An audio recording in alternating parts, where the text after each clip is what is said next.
My name is Lauren the Legend, and this is how I achieve the perfect cut with Bevel.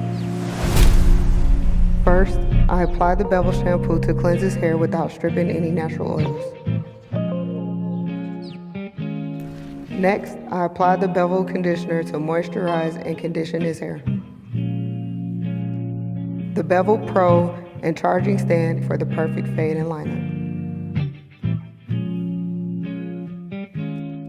Now, we're going to add the Leave-In Styler to moisturize, strengthen, and style.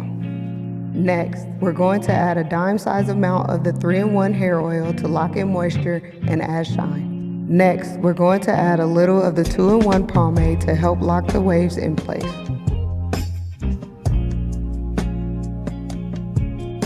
Lastly, clean up any flyaways and clean the skin with the toner pads to reduce ingrown hairs and refresh the skin.